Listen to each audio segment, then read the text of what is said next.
Today on Carolina News. What do you do once you kill Assad? President Trump issued a missile strike on Syria Thursday night. See how people are reacting to the U.S. getting involved. This is quite a lot different than it was the last time I was here. Neil Gorsuch has been confirmed as the new Supreme Court Justice. How could this affect bipartisanship? And Tim Tebow shines in his first outing with the Fireflies, and fans are loving it. Carolina News starts now. Live from the capital city, Carolina News brings you your news first. With breaking news and in-depth reporting. Up-to-the-minute weather. And all your sports news and highlights. It's all here, now, on Carolina News.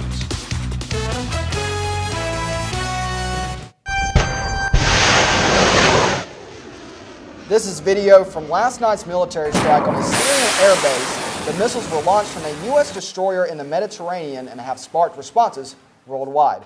Good afternoon and thanks for joining us. I'm Nick Jones. And I'm Eric Cirillo. Breaking today, the United States has taken global matters. Under President Donald Trump, the U.S. has launched a military strike against Syria in response to its chemical weapons attack on its own civilians. Our Michelle Zhu has the latest.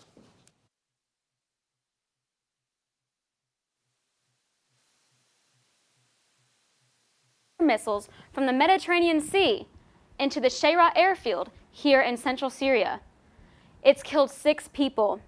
The attack was praised by South Carolina Senator Lindsey Graham as, quote, completely justified. Last night's strike was a response to a chemical weapon attack Syria launched on its own civilians earlier this week, shocking the world and killing at least 80 civilians. That chemical weapons attack was here in rebel-held northern Syria. I talked to international relations instructor Clay Fuller about what this means for the United States and Syria. We should not be in the business of allowing anybody in the world to use chemical weapons against anybody. Dr. Clay Fuller is an international relations instructor at the University of South Carolina and an expert on modern dictators. The U.S. military is easily capable of taking out the entire Assad regime right now. Killing him, all his supporters, everybody, taking out the capital, all their airfields, right now, we easily have the capability to do that. So 50 plus cruise missiles on one of 12 airfields is more of a warning flag. Yeah. Lawmakers largely support this loud and clear message, but some believe this shouldn't be the end. I think this strike was simply about don't use chemical weapons again. Look, I don't see how there can possibly be any settlement in Syria that includes Bashar al-Assad. This was a response that was required in response to the commission of war crimes. I want to emphasize this is the beginning, not the end, but the signal that is sent around the world is very important. But Fuller has one major concern about the interventionist approach in Syria. What do you do once you kill Assad? What comes next? That question is one that plagued the Obama administration. It's now up to President Donald Trump if he wants to answer. Russia, a key ally in the Assad regime in Syria, announced today that it will be suspending cooperations with the United States in response to last night's missile strike. This very well could be the first major international crisis under President Trump's watch. Nick and Eric, let's hope he knows what he's doing. Back to you in the studio. At least 3 people are dead after a truck rammed into a crowd in Sweden today. It happened around 9:30 this morning at a Stockholm mall. Police have detained a suspect they believe played a role in the event, and they are still searching for another person of interest. The Swedish Prime Minister has said the attack has all the marks of terrorism. There have also been reports of shots being fired in the city, but police are still investigating. After months of debate, the Supreme Court has now filled the vacancy of late Antonin Scalia. Neil Gorsuch was confirmed this morning, but not without controversy. Carolina News' Robert McCachran joins us live in the newsroom for a closer look at Capitol Hill today. What's the latest, Robert? That's right. The Senate has been debating which quite honestly, is probably a nice way to put it, for a while now, and it has deepened the divide between the parties and changed the landscape of how appointments are made in the future.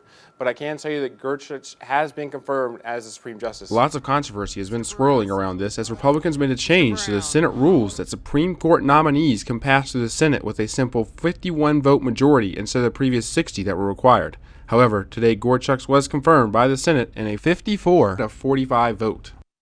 My colleagues back me up.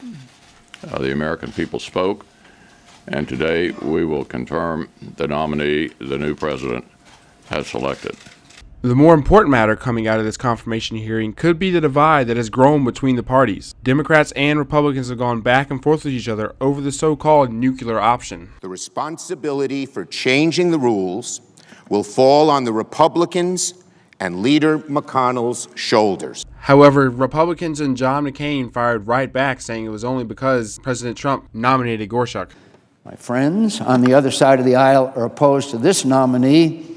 They will oppose any nominee put forward by this president. Senators on both sides believe the nuclear option that helped confirm Gorsuch will only complicate the chances of bipartisanship. That you have to have bipartisan approach to these issues and these appointments, and I think we're on a slippery slope.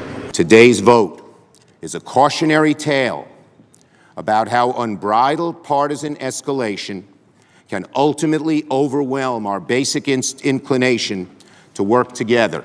This week, Neil Gorsuch will be the 101st Supreme Court Justice. He will be sworn in as an Associate Justice in a private ceremony at the Supreme Court Monday at 9 a.m., led by Chief Justice Roberts. Back to you and Eric and Nick in the studio. Well, after heavy rains pounded the Midlands earlier this week, things have certainly cleared, and today's been a wonderful day. For sure, and for now, we're going to see what we can expect for the rest of your Friday. Let's hand it over to our weather reporter, Brian Principe, who's live outside the Kennedy Greenhouse studio. Will the sun hold up for much longer, Brian? Well, Nick, the sun is out right now, right outside the Kennedy Greenhouse studio on the Rose Garden, and we can expect this sun to last for quite some time. High pressure is built into the area after a cold front has moved through, and while things are a little bit chilly right now, right around 60 degrees, it will warm up, and we should see almost summer-like temperatures through next week. And things will stay tranquil as the high will move on in. We might see a little bit of rain towards the back end of next week, but don't worry about that right now. Just enjoy a very beautiful weekend that's in store for us here in the Midlands. I'll tell you the full forecast coming up later in the show. Back to you guys in the studio. According to the Central Midlands Council of Governments, by 2035, Columbia's population will hit 1 million. Jada Williams spoke with local businesses in the area about how they're aiming to maintain Columbia's unique quality. the city of Columbia is expected to reach 1 million residents by the year 2035. New developments have moved away from typical places like the Vista and Main Street and closer to areas like North Main and Bull Street. One shop on North Main is known as the pioneer of that development. We've been open 4.5 years. Doug Elliot's biggest concern for the incoming growth is maintaining the local feel. My true hope is that this area of town stays independent, stays weird, stays local. And City Councilman Howard Duvall Jr. says, anytime we get young entrepreneurs in, it brings life to the community. Elliott says even if people are coming into the city from other areas, he hopes to showcase Columbia's true essence. I don't want this area to look like every other part of Americana. I like it to be independent. I like to know the restaurant owner, to know the shop owner, have that. Because with that independent, with that local sort of retail or restaurant experience, you get a more personal experience as well. And Elliott isn't the only one. Greg Slattery is set to open Curiosity Coffee Bar in the Vino Garage by mid-April. To Slattery, opening on North Main was a sound decision. I think that a lot of times when you leave work, you don't necessarily want to be right where you just were, but you might want to catch some coffee or a cocktail or a little bit to eat, and this is a great kind of jumping point. Like you can have something here, and then afterwards jump on the highway and get home. And he says his coffee shop will be different from chain shops. You're going to get a friendlier experience, and we're going to have some kind of fun. So even if the city is expecting to see people from all over moving in, local businesses in the area hope to hold on to what makes Columbia truly unique. Jada Williams, Carolina News. Councilman Duvall says the city is working with locals to continue to bring local businesses to areas like North Main Street, where there's been a lot of apartment complex building up. I'm sure a lot of businesses are happy more residents are coming to the Columbia area. Oh, absolutely. And giving it that personal feel, it's a nice change, It, really speaks to Columbia itself, so. Absolutely. Coming up this afternoon on Carolina News, tragedy in Myrtle Beach, how spring break turned deadly for 2 Myrtle Beach teens.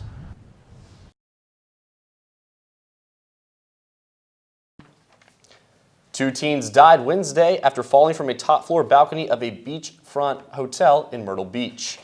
Horry County Coroner Robert Edge says 16-year-old Daniela Flores and 17-year-old Amber Franco died from massive trauma from the fall. Police say they found the two just before 4 p.m. Wednesday at the Camelot by the Sea Hotel on Ocean Boulevard. Both girls were students at Myrtle Beach High School. Coastal Carolina University cheerleaders have been suspended while under investigation of allegations of being escorts and strippers. An investigation report was released today, includes text messages in which cheerleaders talked about having jobs as strippers. The report also says some cheerleaders were paid up to $1,500 for escorting men, but none of them did any more than that. The investigation was started after the university received an anonymous letter making allegations against the cheerleaders. Only a few years ago, the USC Athletic Department invested millions of dollars in the SEC network, hoping it would improve recruiting for the smaller sports programs. Carolina News reporter Brian Solomon takes a look at how the network has impacted the athletics, and he found some surprises. The SEC network launched in 2014, traveling to Williams-Brice Stadium for their first live game. Since then, the Gamecocks have been one of their most featured teams. USC decided the network was a golden opportunity to gain exposure for their smaller sports programs. USC spent an estimated $3 million to update the school's production facilities, allowing live broadcasts to be done at every athletics venue. All the production comes back to one of the 2 control rooms in Williams-Brice Stadium, where Director of Live Operations David Cockfield runs the live broadcasts for the SEC Network and SEC Plus. There are certain things that we are doing that the university could never purchase. The opportunities for students, the recognition we're getting outside of the area, students who are able to see us. And while he is not a coach or athlete, he believes it's been a great tool for recruiting, allowing USC's smaller programs to get more exposure. Being a parent of an athlete, the academics are first. Being able to see them is just gravy. While the athletic department and people around USC Athletics see the SEC Network as something that has increased exposure and benefited the school overall, some coaches and athletes don't think that it's helped with recruiting or success. USC swim coach and recruiting coordinator Kevin Swander says that for non-revenue college sports like swimming and diving, it's definitely special to be shown on the SEC Network, but he doesn't believe it's changed the swim program's recruiting or success. No, we don't get caught up in that because we're such a small slice of the pie on the SEC Network. Redshirt freshman Eric Favors, a thrower on USC's track and field team, also recognizes the unique opportunity to be seen nationally, but the former #1 recruit in the nation says the SEC Network was not a factor in his recruiting process. I wouldn't say, no, not really. I wasn't really, thinking about that. I was just thinking coming to the SEC, great competition, just like, I don't know, this is where I wanted to be.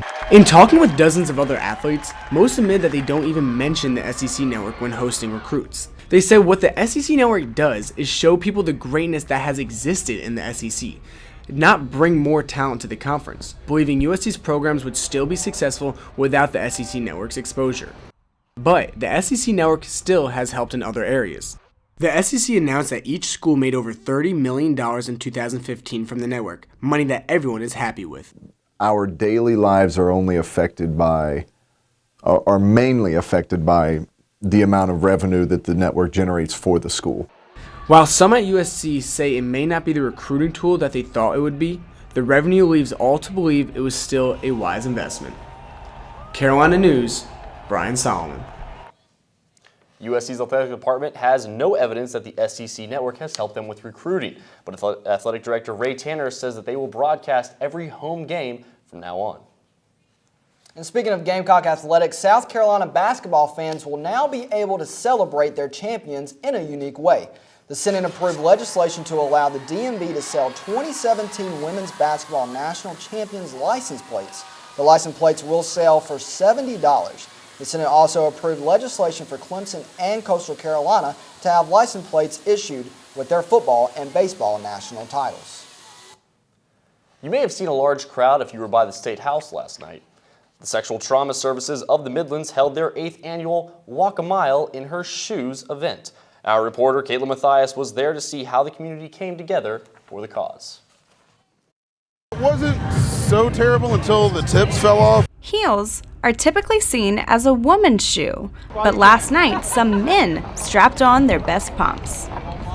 Gold glitter, really awful. I'd say there's about a 5-inch lift on that thing. I kept fearing that I was going to fall into a grate. But that fear didn't stop Hunter Myers from walking a mile in her shoes to support the Sexual Trauma Services of the Midlands. I'm not from here originally. I was from Syracuse. Good friend of ours actually lost her life to sexual assault. And he's not the only one strutting his stuff. Robert Cottingham pushed through the pain for 2 friends who are survivors of sexual assault. Just watching them go through the aftermath, and for years it takes to get over something like that, if you even can. 1 in 4 women and 1 in 32 men are victims of sexual assault. Nathan Sundell, a father of 3, says he walks for the future of the community. We've shown an entire mile of the downtown area who we are and what we're going to do for the community, as well as kind of give a few people in their cars some laughs as they walk by, and then they'll become interested in what we're doing and maybe ask the question of why we're out here supporting the cause. Board member Phil Bailey says this event helps bring light to the issue. The main goal of this event is to create awareness, raise awareness about this serious issue, and to help the agency in its mission, which is to end sexual violence here in the community. And that the pain is worth it. A little bit of pain for us goes a long way to kind of show that we are in this together, no matter who you are. I mean, if somebody were chasing after me, there's nothing I could do. I'd be breaking ankles and knees all the way down. Caitlin Mathias, Carolina News. All proceeds from the event go to the Sexual Trauma Services of the Midlands to help survivors of sexual assault and violence. You know, Nick, I think if I were doing that, I'd probably rock some matte black heels. Look pretty sweet. I think that's a classic choice, but I got to go with the cheetah print because I got that speed, man. There you go. And speaking of walking, the temperatures are still beautiful out there, but will that last for more? Let's take it to our weather reporter, Brian Principe, who's live outside the Kennedy Greenhouse studio. Brian? Yeah, Nick, we will see those temperatures continue to rise, sunny skies throughout. How hot will it get? And your full extended Masters weekend forecast coming up next.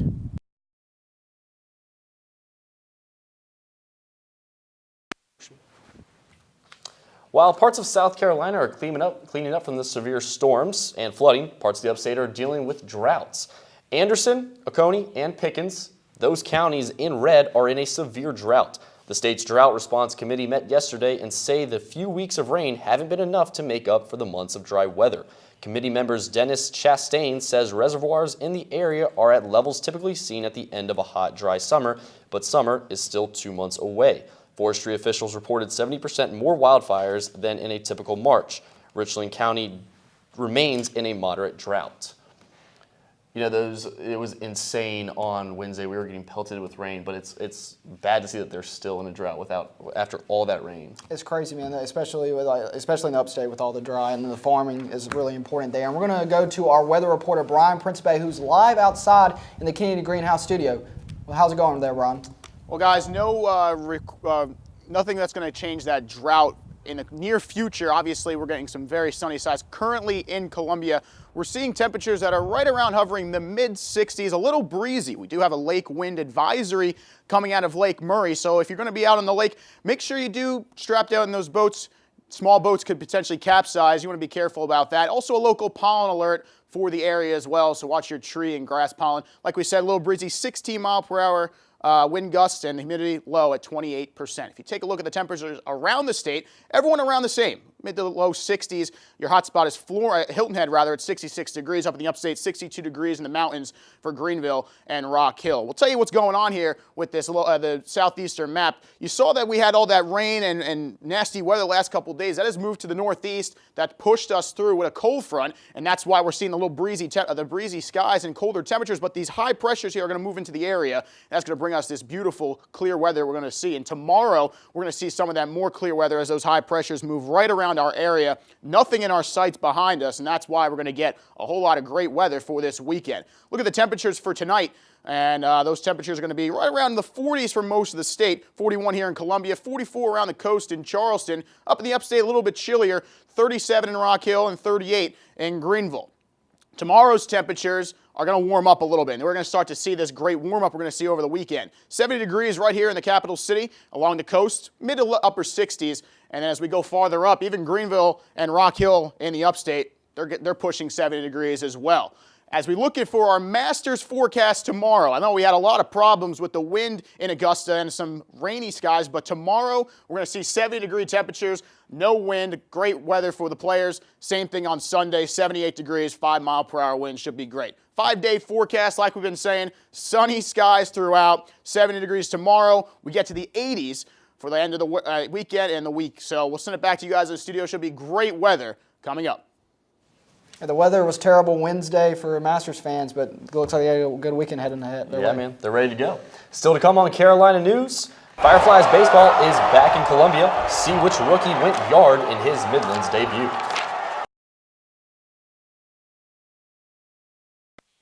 Guys, you know what time it is here in Columbia? What time? Tebow time. You're not the only one excited about that in this area right now. The Fireflies opened up their season last night, and the fans were out, and they were ready to see Tebow, and he didn't disappoint. Over 8,000 fans filled Spirit Communications Park last night for the Columbia Fireflies home opener. The team took the field, but most eyes were on number 15, former Heisman Trophy winner Tim Tebow. Tebow walked up to the plate for the first time with tons of fans cheering him on. He swung at a 2-1 fastball and sent it right over the wall.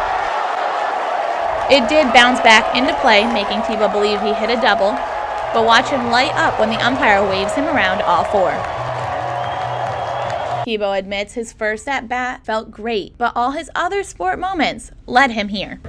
Well, I mean, obviously it feels good to get it out of the way, but I think at the same time, all of my sports experiences help me for moments like that. First at-bat in a pro baseball game, right? I mean, playing in the swamp or Death Valley or, in Mile High Stadium in the playoffs, all those, they all help because I think so much about sports is handling moments and handling pressure. The hits didn't stop there. Two locals also contributed to the score last night. Gene Cohn and Michael Paez both helped bring runs across the plate.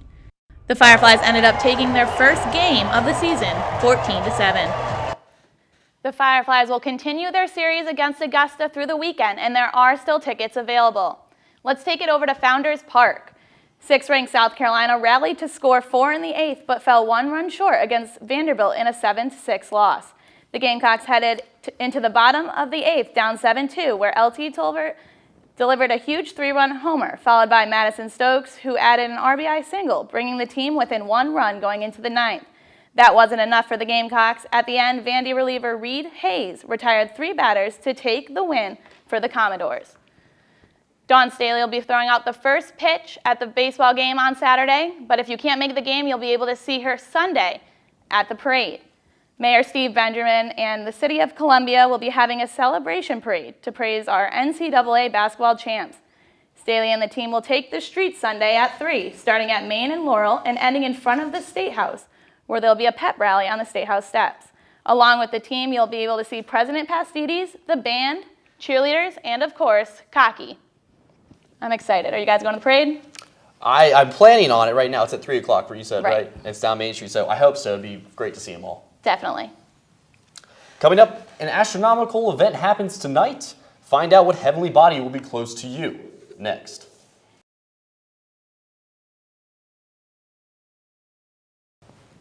Houston, we do not have a problem.